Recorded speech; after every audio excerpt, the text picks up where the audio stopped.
Welcome back after the break. You're watching Indus News and I'm Fiza Jamal bringing you our latest stories in detail.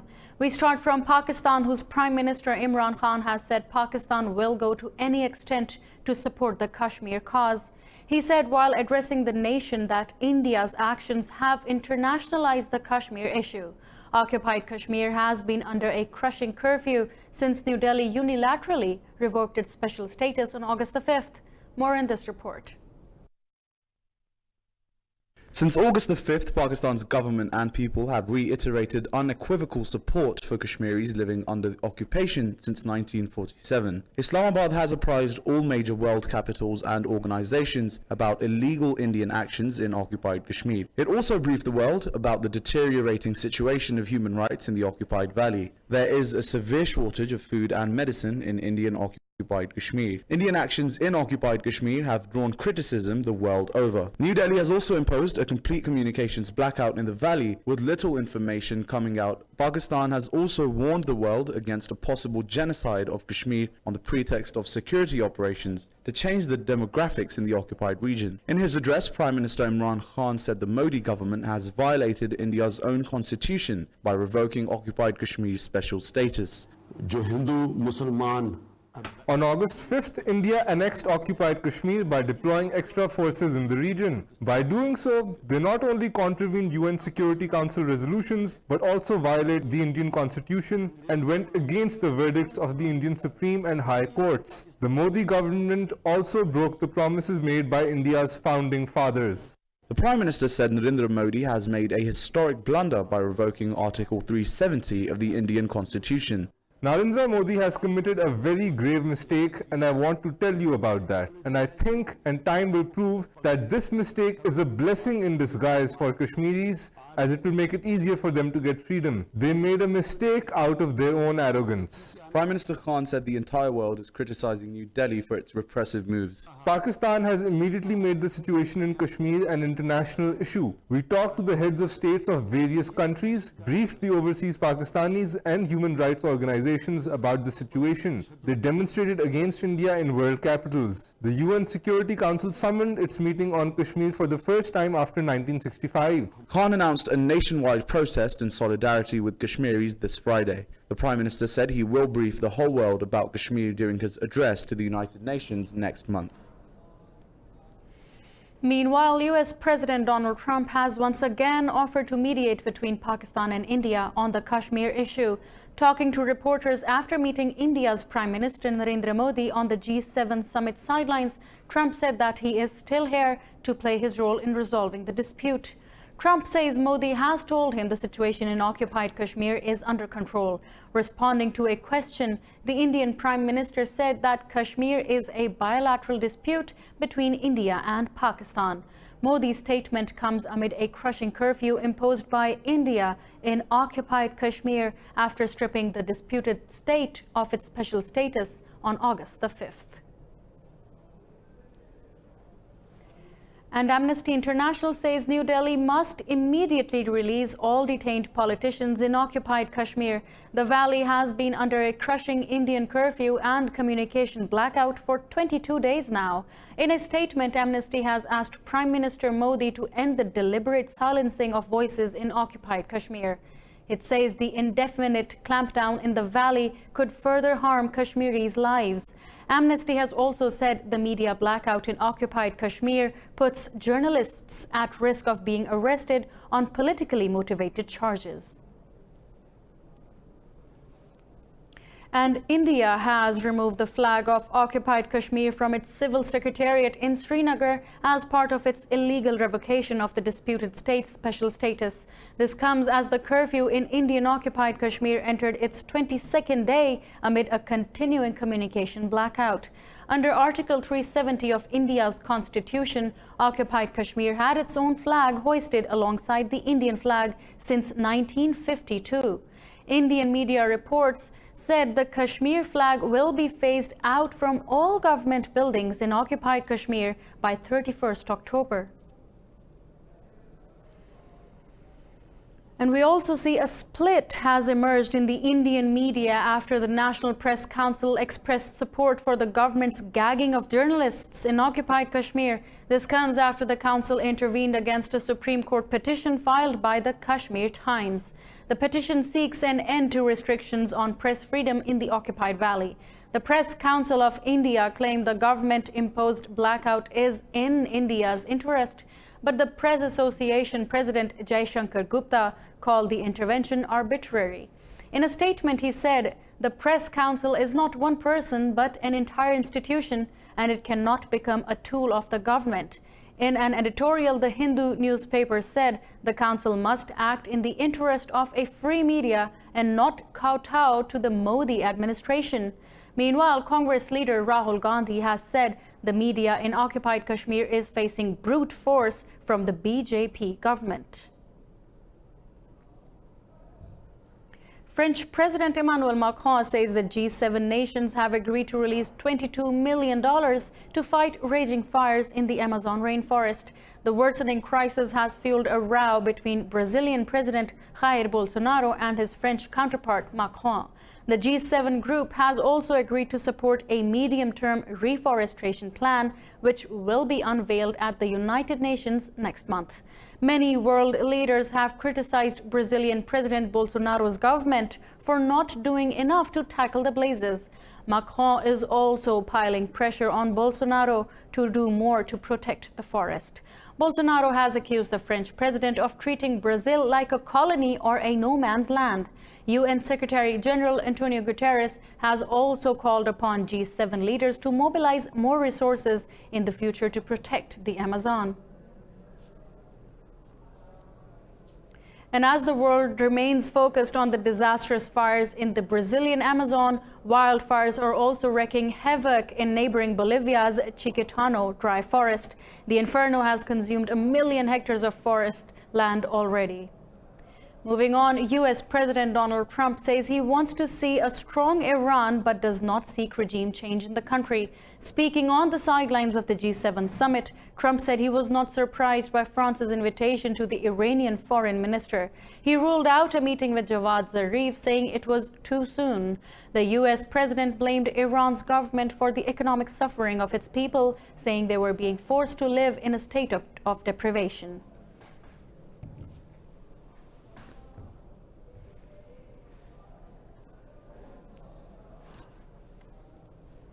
German Chancellor Angela Merkel says G7 leaders have taken a big step forward to avoid escalation of tensions with Iran over its nuclear program.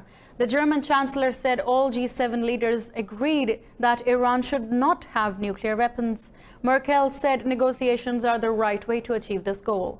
The United States has also welcomed European countries' talks with Iran. U.S. President Trump said he wants to see a strong Iran and is not seeking a change of leadership in Tehran. He said he was not surprised by the Iranian foreign minister's visit to France to ease tensions with Washington.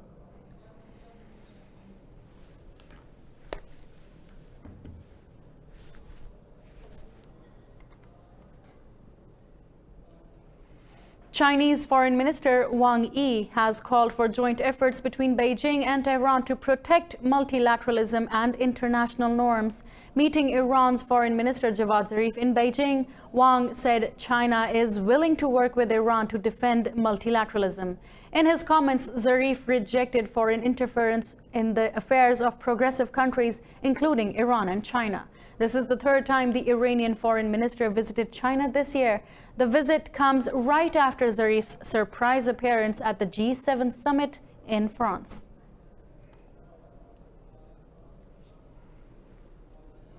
And Iran says it has sold the oil aboard a tanker that was released this month after being detained for 6 weeks by Gibraltar. The tanker was seized by Gibraltar police and British Special Forces on suspicion of shipping oil to Syria in breach of EU sanctions. A spokesman for the Iranian government, Ali Rabai, says the owner and purchaser of the oil will decide the vessel's next destination. The vessel carrying 2 million barrels of oil was released on August the 18th. The tanker's final port of call is unknown. Initially, it listed its destination as Kalamata in Greece before switching it to Mersin in Turkey. The tanker is now reportedly located in the middle of the Mediterranean.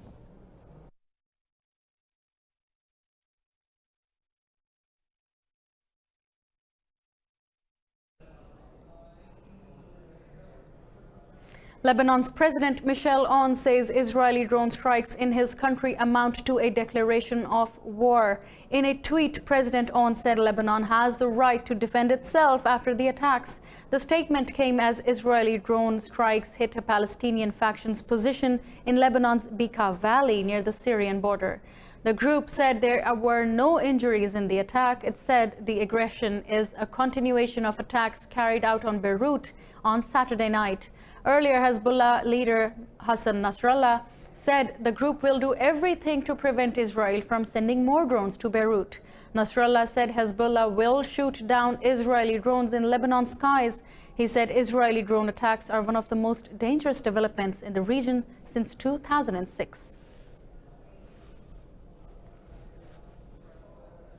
Palestine has condemned the U.S. for deleting its name from Washington's list of countries and states. The U.S. State Department removed Palestinian territories from the updated list of countries on its website. In a statement, Palestinian presidential spokesman Nabil Abu Rudaina called Washington an instrument of Israeli occupation. Abu Rudaina said any move to undermine Palestinian rights is unjust and illegitimate. Palestine is still listed in the archived content, but no longer on the U.S. State Department's primary list on its website. Palestine's foreign ministry also said Washington is implementing Israel's vision by destroying the two-state solution. And also, Israeli warplanes have launched attacks on a Hamas military compound in Gaza. In a statement, Israel's military said its air force hit the office of a Hamas battalion commander in retaliation to rocket attacks from Gaza. Palestinian security officials said there were no casualties in the Israeli airstrikes. Meanwhile, Israeli forces have raided villages in the occupied West Bank and seized tapes from street surveillance cameras. The Palestinian Prisoner Society said Israeli forces have also arrested 6 Palestinians from towns and villages in the West Bank. In another development, the Palestinian authorities said Israeli settlers have blocked roads and pelted Palestinian vehicles with stones in the northern West Bank. Libya's eastern forces say they have killed 12 soldiers of the UN-backed government in intense fighting near the southern city of Karian. In a statement, Commander Khalifa Haftar's forces said over 20 others were injured. The statement claimed eastern forces have seized positions near Karian from fighters loyal to Tripoli. Analysts believe Karian is a key supply line for eastern forces who have laid siege to Tripoli since April. More than 1,000 people, including civilians, have been killed in the battle for the capital. The Saudiled Coalition in Yemen and the UAE have formed a military committee to stabilize a ceasefire in the southern Shabwa and Abyan provinces. Coalition spokesman Turki al-Maliki says the committee will start working today to preserve Yemen's unity. This comes after southern separatists seized the port city of Aden earlier this month and extended their control to neighboring Abyan last week. Saudi Arabia and the UAE have called on separatists and the government to disengage and enable the redeployment of coalition forces. The foreign ministries of both states have called for dialogue to address the causes and repercussions of the fighting in southern Yemen. Moving on to Sudan, which has declared an emergency in Port Sudan after 16 people were killed in tribal violence last week. The Sovereign Council also removed the acting governor and security chief of the eastern Red Sea state.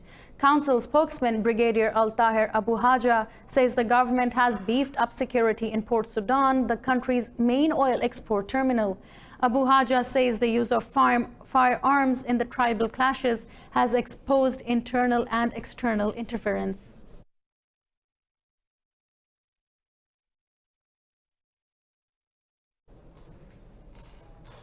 Hong Kong police have fired a live round warning shot for the first time as clashes with protesters grow increasingly violent. The police also used water cannon and tear gas to disperse demonstrators who threw bricks and petrol bombs. Police say 36 people have been arrested in the weekend clashes. Hong Kong's government says it condemns the violence. The financial hub has been gripped by 3 months of street demonstrations that have spun into a wider pro-democracy movement. The EU has asked Britain to honour its financial obligations to the bloc even after a no-deal Brexit. This comes after British Prime Minister Boris Johnson hinted that at withholding £30 billion meant for Brussels from the divorce deal. Johnson said if the UK leaves without a deal, it will no longer legally owe the £39 billion divorce bill agreed on by his predecessor. The European Commission said settling accounts is essential to starting off a new relationship on the right foot. The spokesperson said London has not formally raised the issue with the EU so far.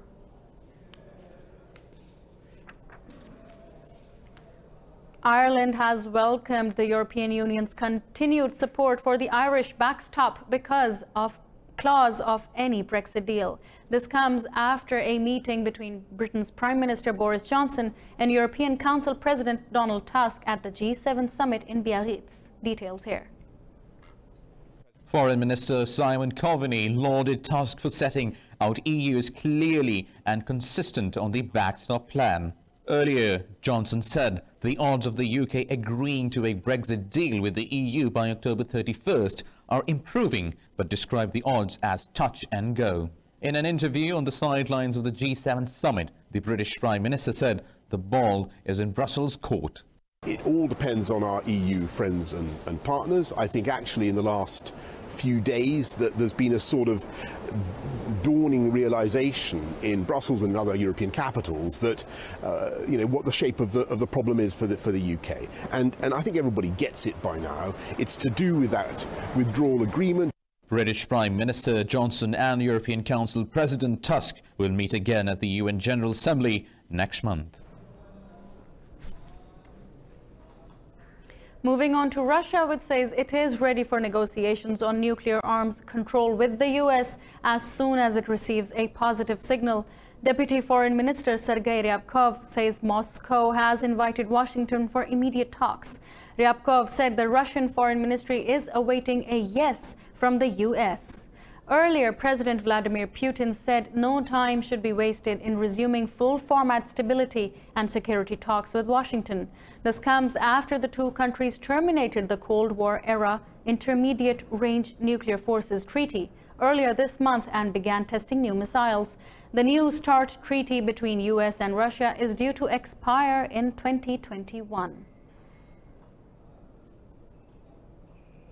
A new coalition government has been formed in the Democratic Republic of Congo 8 months after President Felix Tshisekedi won elections. Prime Minister Sylvester Ilunga says the coalition took time to build as participants had to work for the smooth functioning of the government. Ilunga says the coalition includes 42 ministers from former President Joseph Kabila's Common Front for Congo coalition.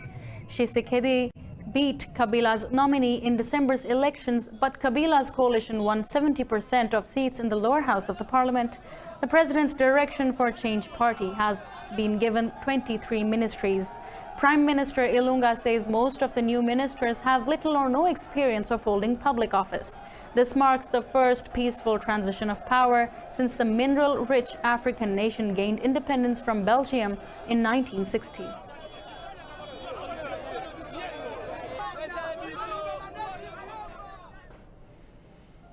With climate change outpacing scientific research, a team of NASA scientists have spent the last 4 summers in Greenland. The Oceans Melting Greenland is a mission that drops probes to collect data on how oceans contribute to the rapid melting of Greenland's ice sheets. Details in this report. NASA scientists have landed in Greenland, but not on a summer reprieve. A team is investigating how warmer layers of water off the ocean's coast come into contact with glaciers. They measure the overall effect of this phenomena by gauging the speed at which glaciers melt. The team is expecting meters of sea level rise in the next 100 years and considers it a huge threat to millions of people. The planet is heating up because of human-caused climate change, and Greenland is feeling the impact in a big way. Now, a lot of people think of the ice here as melting from the air warming, sort of like an ice cube under a hairdryer, but in fact, the oceans are also eating away at the ice's edges. That's because the glaciers flow right into the ocean and they can feel the warming water and are retreating because of it. 3/4 of the island's coastline are next to the Arctic Ocean, and it is 85% covered in ice. The Arctic region was warmed up twice as fast as the global average, and Greenland has become a focal point for climate research. Stop. This data is valuable because it allows researchers to quantitatively relate changes in ocean temperatures with melting ice. This research can one day help humans affect policy change to reverse the dire consequences of global warming. Usually tourists flock to areas to see new societies and habitats, but for one island, the surge in global tourism is proving to be more disastrous than its contribution to the local economy. To protect it from habitat loss, Indonesia plans to close Komodo Island to the public from January 2020. Find out why in this report. Indonesia's Komodo Island is part of Komodo National Park, an area between the islands of Sumbawa and Flores. It was visited by more than 180,000 tourists in 2018. Not only are tourists attracted to the island's beautiful beaches, but also its Komodo dragons, the largest living species of lizards. But the government wants to close the island to stop interference and cut the risk of poaching. I think if they close to tourism because it's like destroying the habitation of like the dragon and the villager, it's good. If they close it to do something else, maybe like resorts or like build something that doesn't belong to the nature, it's not a great idea. This plan also involves moving about 2,000 villages off the island. This is part of a scheme to turn it into a premium tourist destination ahead of its potential reopening a year later. For villagers who have been living on the island for generations, relocation would mean losing their family roots and only source of income. We have been living here as one for years with this Komodo village. So if we are ordered to move, we don't want to. Moreover, my ancestors and fathers' graves are here. If we move, what will happen to their graves? Details about the relocation are still unknown, but the closure has sparked fear and protests. We hope the government can deal with conservation in a more humane way to increase the population of Komodo dragons and revive the ecosystem of Komodo Island, not by closing Komodo Island, nor breaking the ties between the community and the Komodo dragons. For a community thriving on these dragons and the business they attract, their survival is under threat. The government needs a sustainable plan to make the process of relocation smoother. Nearly 900 Mexican dancers in the city of Guadalajara have established a new Guinness World Record for the world's biggest folk dance. Suffocating heat failed to dampen the enthusiasm of the 882 dancers who easily broke the existing record. Details in this report. Mexican folk dancing is renowned for its stunning display of twirling colors and feet stamping to the rhythms of traditional mariachi music. That reputation has now been enhanced by 882 local artists. They attempted to break the Guinness World Record for the largest ever folk dance over the weekend. Dancers of all ages dazzled an enthusiastic audience in Guadalajara, where the old record was set in 2011. We had 882 participants. This sets a new record worldwide for the world's biggest Mexican folk dance. They had the challenge of beating the record obtained in 2011 by the Chamber of Commerce with 457 participants. The folk dancers performed for more than 5 minutes without a pause to establish the new record. Dancers say the attempt to set a record in searing heat was worth the effort. Well, I'm excited because we set a new Guinness record. I'm thrilled. The Mexican city of Guadalajara holds 11 Guinness World Records. This includes the highest number of mariachis playing in unison.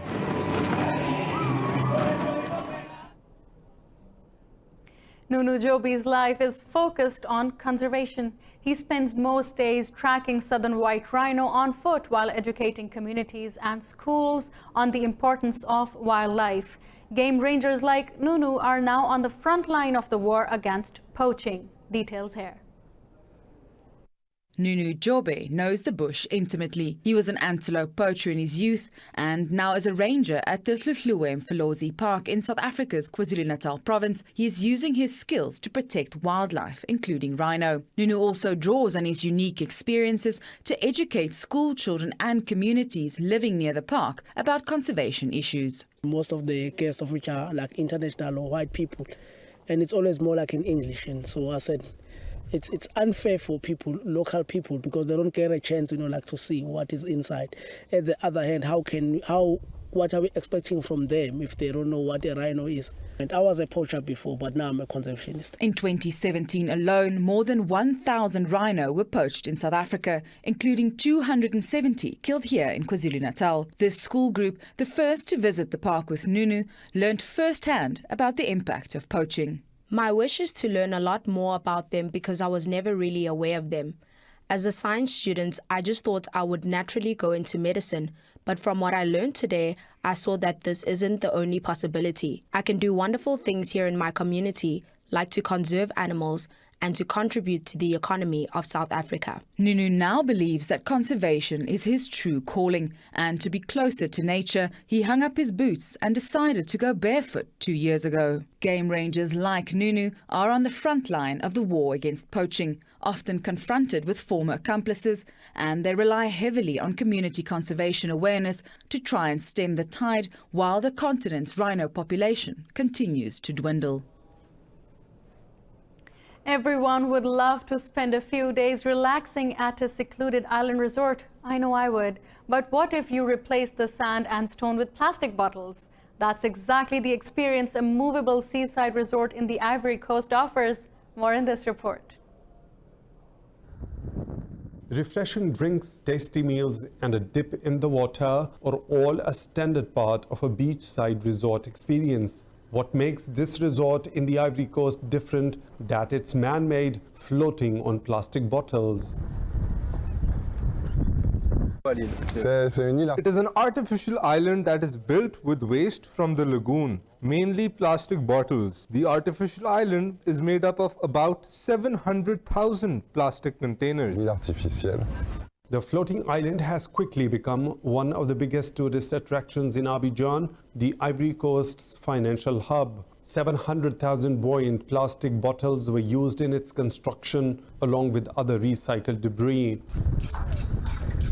It's very original. It's a very unusual place. I haven't seen anything like it anywhere else. I think it's a great idea to give a second life to plastic and make it a kind of technical feat. I really like this place and I think it deserves to be known. The floating island gets about 100 customers a week, many of whom are eco-friendly tourists. The resort's inventor, Eric Becker, says his 200-ton resort could be a prototype for other major projects. Currently, he is testing technology that would allow him to turn fecal matter in this lagoon into compost. Becker says if everyone did what they could to protect the climate on an individual scale, a serious difference could be made.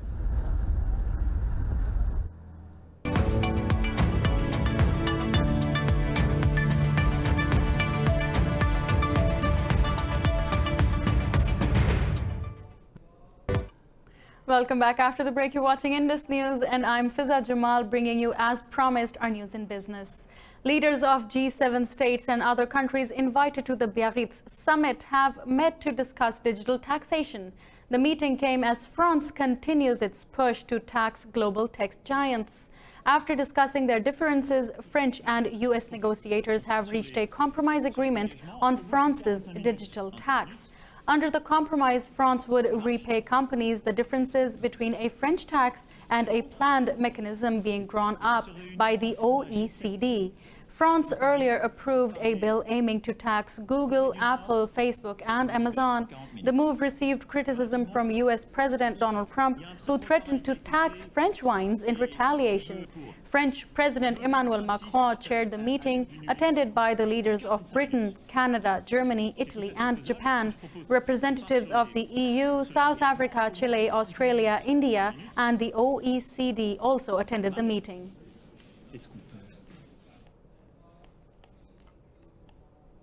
And Japan denies it has made too many concessions in trade talks with the U.S. This comes after President Donald Trump reached an agreement with Japan's Prime Minister Shinzo Abe on the sidelines of the G7 summit in France. More in this report. Trump says the trade deal with Japan would probably be signed during the UN General Assembly in New York next month. U.S. Trade Representative Robert Lighthizer says the deal would give American firms access to Japanese markets worth over $7 billion.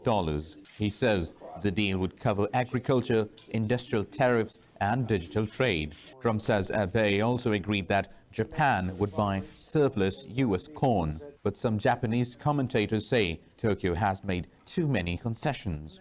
At a news conference in Tokyo, Chief Cabinet Secretary Yoshihide Soga defended the deal. Negotiations have been underway based on a joint statement that the two countries agreed on September 26th last year. Since both sides agreed in line with that, which I believe is very meaningful, I don't think it is true that Japan compromised too much in trade talks with the U.S.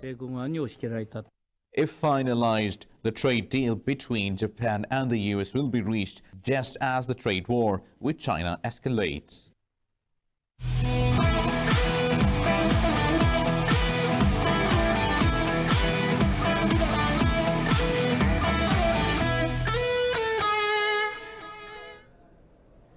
In the world of sports, we begin with cricket, where New Zealand have beaten Sri Lanka in the second test at Colombo to draw their two-match series. The Kiwis won by an innings and 65 runs to register their first win in the World Test Championships. Tom Latham was declared man of the match for his innings of 154 runs. Centuries from Latham and Bradley Watling helped the Kiwis score 431 runs in reply to Sri Lanka's first innings score of 244. The hosts were 187 runs behind when they started their second innings on the final day. Niroshan Dekwela was the only batsman to reach 50 as the hosts were bowled out for 122. In northern Pakistan, leading rally driver Nadir Maksi has won the third edition of the world's highest cold desert jeep rally. Sahibzada Sultan came second and Babar Khan was third in the Sarfaranga jeep rally staged in Skardu district of mountainous Gilgit-Baltistan. The women's category was won by Mrs. Rashid Abdullah, while Bina Shahab was the runner-up. The three-day rally was contested by 51 Pakistani rally drivers. The National Basketball Association has opened its first ever academy in Africa. The center trains the best young basketball players on the continent. You'll find the details in this report. These are the best young basketballers in Africa. Selected through rigorous local scouting programs and elite skills camps, they have come from across the continent to develop that talent at the NBA's African Academy. This is the NBA's first training centre on the continent. Based in Senegal, it opened its doors to young players last year. The aim is to develop basketball, to develop the NBA across the continent, because we have had, as I was telling you before, a long history of great players that have come from this continent who have made history in the NBA. After 2 to 4 years training, they'll be hoping to score a place at an American university. Ambitious and hardworking, these players are put through their paces. Only the best will make it. It'd be great to play for any team in the NBA. Anyone in the NBA franchise would be great, but Lakers would be the best, yeah. The Academy is supporting these young players academically as well, to prepare them in case they don't manage to turn their sporting passion into a career. And what the NBA had done, they made a conscious decision to make sure we give them leadership skills, time management skills, life skills, all the things that are necessary in order to be successful. So it's not just about basketball. The NBA recently announced the creation of the Basketball Africa League in 2020. This championship will give the young players more opportunities at a basketball career when they leave the academy. In football, Paris Saint-Germain have lost Kylian Mbappe and Edinson Cavani to injury after the French champions comfortably beat Toulouse by 4-0. Cavani was forced off after 14 minutes, while Mbappe pulled up in the second half with a thigh problem. Eric Maxim Choupo-Moting broke the deadlock for PSG in the second half before Toulouse defender Matteo Gonçalves scored an own goal. Angel Di Maria missed a penalty for PSG, but Choupo-Moting's second goal and Marquinhos' header sealed the win. PSG are already without Neymar, whose future remains in doubt as the Brazilian forward is heavily linked with Spanish champions Barcelona.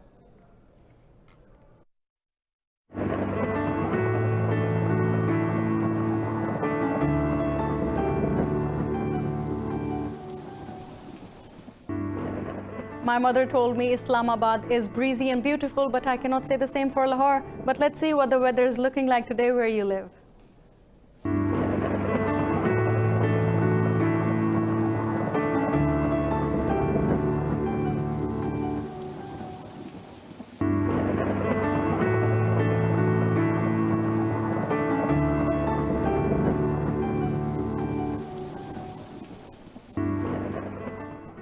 Well, these are all of our latest stories in detail I have for you this hour. Stay tuned to Indus News for further updates.